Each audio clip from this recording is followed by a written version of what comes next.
Wow mushrooms full of mushrooms ma'am என்ன பண்ணிட்டு இருக்கீங்க? இன்னைக்கான ஹார்வெஸ்ட்டை வந்து பேக் பண்ணுறதுக்காக ரெடி பண்ணிட்டு இருக்கோம். ஓகே. இது வந்து பெட்லேருந்து பிரிச்ச உடனே இந்த மாதிரி இருக்கும்.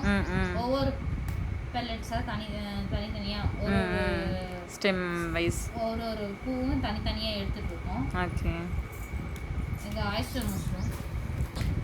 இது இந்த மாதிரி க்ளீன் பண்ணி இது வந்து வேஸ்ட். இது வேஸ்ட். இது போட்டுருவோம்.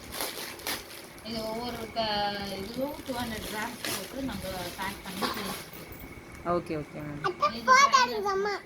Try mushroom.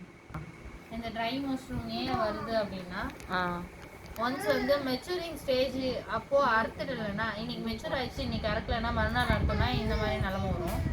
இன்னொன்று வந்து சின்னதுலேயே பட்லேயே வந்து இந்த மாதிரி ஆகுது அப்படின்னா காற்றோட்டம் கம்மியாக இருக்குது, வென்டிலேஷன் கம்மியாக இருக்குது நம்ம ரூமில் நம்மளோட ஷெட்லன்னு அர்த்தம். வென்டிலேஷனை சரி பண்ணுறதுக்கு எக்ஸாஸ்ட் ஃபேன் வைக்கணும். பெரிய ஷெட்டு அப்படின்ற பட்சத்தில் இந்த மாதிரியான எக்ஸாஸ்ட் ஃபேன் வைக்கலாம். இந்த எக்ஸாஸ்ட் ஃபேன் வைக்கலாம். இல்லை நம்ம சின்னதாக பண்ணுறோம் அப்படின்றப்போ ஓலை கொட்டாய்களில் அந்த வென்டிலேஷன் ப்ராப்ளம்லாம் வராது. நம்ம காங்கிரீட் செவர் போட்டோ இல்லை ஷீட் போட்டோ நம்ம பண்ணுறோம் அப்படின்னா ஷெட்டை அமைக்கிறோம் அப்படின்னா ஷெட்டில் வந்து வென்டிலேஷன் ப்ராப்ளம் வரும், காற்றோட்டம் கம்மியாக இருக்கும்.